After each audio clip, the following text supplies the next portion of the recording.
तृष्णा का कोई अंत नहीं। हमारे वैदिक ग्रंथों में ईश्वर प्राप्ति को ही परम लक्ष्य कहा गया है।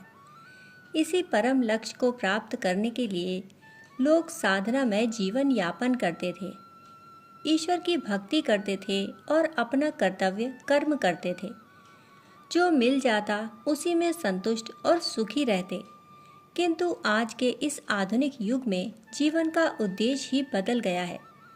धन इकट्ठा करना और धनवान बनना आज के मनुष्य का एकमात्र उद्देश्य बन गया है। आज हर कोई धनवान बनना चाहता है, अधिक से अधिक धन कमाना चाहता है और अनेकानेक सुख के साधनों के अंबार जुटाना चाहता है, जिसकी कोई सीमा ही नजर नहीं आती। जीवन में धन का अपना महत्व है, इसलिए इसके महत्व को नकारा नहीं जा सकता।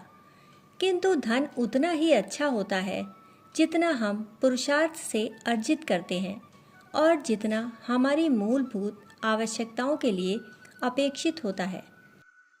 आवश्यकता से अधिक धन दुख व कलह का कारण बन जाता है। आज अधिक से अधिक धन कमाना ही जीवन का लक्ष्य बन गया है।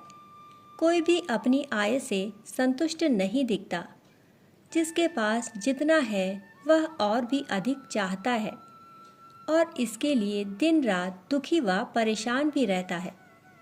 जितना मिलता है उतनी ही तृष्णा बढ़ जाती है, जो कभी शांत नहीं हो सकती। फिर भी व्यक्ति इसके पीछे अपना अमूल्य जीवन गंवा रहा है। हमारे पास जितना है, यदि उसका सदुपयोग किया जाए तो उससे सुखपूर्वक जीवन यापन करते हुए अपना आत्मिक विकास किया जा सकता है। प्राचीन काल में एक कथा आती है। कनकपुर नगर में एक किसान अपनी पत्नी के साथ रहता था।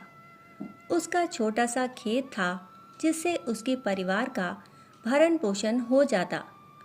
दोनों पति पत्नी सुखपूर्वक अपना जीवन यापन कर रहे थे। किंतु किसान औरों की तरह धनवान बनना चाहता था। इसी कारण वह अक्सर दुखी रहने लगा। एक दिन की बात है कि किसान अपने खेत का कार्य निपटाकर घर लौट रहा था। धूप तेज थी, इसलिए वह कुछ देर आराम करने के उद्देश्य से एक विशाल बरगद के पेड़ के नीचे लेट गया। थका होने के कारण उसे तुरंत ही नींद आ गई और कब शाम हो गई पता ही न चला। घर पर उसकी पत्नी भी बहुत चिंतित थी। तभी अचानक किसान को एक आवाज़ आई, क्या तुम्हें धन चाहिए? यह सुनते ही किसान झट से उठ खड़ा हुआ। उसने देखा कि आसपास कोई नहीं है। यह देखकर वह मन ही मन घबराया और किसी तरह वहां से भाग निकलने की सोचने लगा। तभी उसे दोबारा वही आवाज़ सुनाई पड़ी। तब किसान ने सोचा कि शायद ईश्वर उस पर प्रसन्न है और सच में उसे धन देना चाहते हैं। यह सोचकर उसने हिम्मत जुटाई और कहा, हाँ, मैं बहुत सारा धन चाहता हूँ। तब आवाज़ ने कहा, जा घर लौट जा, तेरे घर पर अशर्फियों से भरे 7 घड़े तेरा इंतज़ार कर रहे हैं। यह सुनते ही वह मन ही मन प्रसन्न होकर जल्दी जल्दी अपने घर की ओर चल दिया। जब उसने घर में प्रवेश किया तो वह यह देखकर दंग रह गया कि सच में उसके घर में 7 घड़े रखे थे। उसकी खुशी का ठिकाना न रहा। उसने अपनी पत्नी को आवाज़ लगाई और बोला, देखो, भगवान ने हमारी सुन ली। उत्साह में आकर वह घड़ों को खोल खोल कर देखने लगा। उसने देखा कि 7वां घड़ा आधा खाली था और शेष 6 घड़े सोने की अशर्फियों से भरे हुए थे। अब उसके पास इतना धन था कि अपना सारा जीवन सुखपूर्वक बिता सकता था। किंतु दोनों पति पत्नी यह सोचकर दुखी थे कि इस 7वें घड़े को कैसे भरा जाए। उसी दिन से दोनों पति पत्नी अपने खर्च में से कटौती करके 7वां घड़ा भरने में लग गए। दोनों ने अतिरिक्त काम करना भी शुरू कर दिया। जो भी कमाते उससे सोना खरीदकर घड़े में डाल देते। ऐसा करते हुए उनके कई वर्ष बीत गए, किंतु घड़ा भरने का नाम ही नहीं लेता। दोनों इसी दुख से परेशान थे कि वह घड़ा कब भरेगा। एक दिन एक साधु उनके घर आया और पति पत्नी को चिंतित देखकर बोला, 7वां घड़ा भरा या नहीं? यह सुनकर दोनों पति पत्नी आश्चर्यचकित रह गए और सोचने लगे कि यह बात साधु महाराज को कैसे पता चली। तब साधु बोले, बेटा, यह 7वां घड़ा तृष्णा का है जो कभी पूरी नहीं होती। तुम इस घड़े में कितना भी सोना डालो, यह कभी भरने वाला नहीं है। अधिक तृष्णा मन को व्याकुल कर देती है और मनुष्य उसी तृष्णा को साथ लिए दुनिया से विदा हो जाता है। अच्छा यही है कि तुम्हें किसी भी वस्तु की उतनी ही चाह रखनी चाहिए जिससे तुम्हारा सुख चैन कायम रहे। यह कहकर साधु चले गए। साधु के जाते ही वे 7 घड़े भी गायब हो गए। तब उन्हें अपनी भूल पर पछतावा होने लगा और वे मन ही मन यह सोचने लगे कि यदि हम इस खाली घड़े को भरने की अपेक्षा ईश्वर भक्ति में अपना समय लगाते तो भगवान मिल जाते।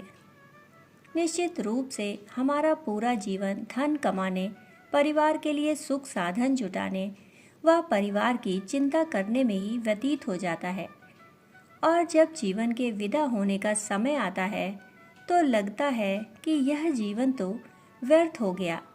हमने ऐसा कुछ किया ही नहीं जिससे हम भगवान के समीप जा सकें। भगवान का स्मरण भी फिर नहीं होता और जीवन के अंतिम समय में भी केवल धन की, परिवार की चिंता सताती है, क्योंकि जीवन भर धन के बारे में, परिवार के बारे में व्यक्ति सोचता रहा, भगवान के बारे में नहीं, जिसके बारे में उसने जीवन भर सोचा है, जिसके लिए जीवन भर कार्य किया है, उससे मन की आसक्ति होना स्वाभाविक है और मरने के बाद भी जीवात्मा की आसक्ति नहीं छूटती। वह अपने घर परिवार के समीप ही मंडराती रहती है। इस तरह जिस धन के लिए, संपत्ति के लिए व्यक्ति इतनी चिंता करता है, वह धन व्यक्ति का उद्धार नहीं कर पाता।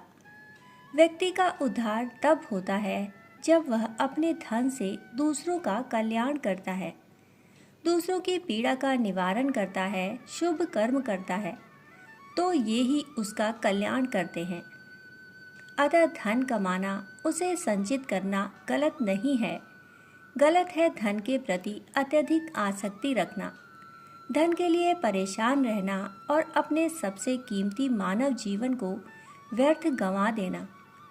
मनुष्य के द्वारा किए गए शुभ कर्म ही व्यक्ति की सहायता करते हैं और अनुकूल परिस्थितियों का निर्माण करते हैं। अतः बिना किसी अपेक्षा के व्यक्ति को शुभ कर्म करने चाहिए और अपने द्वारा अर्जित की गई धन संपदा का सदुपयोग करना चाहिए। दोस्तों, कहानी सुनने के लिए आप सभी का बहुत बहुत आभार। फिर मिलते हैं ऐसे ही अनोखी कहानी के साथ। तब तक के लिए धन्यवाद।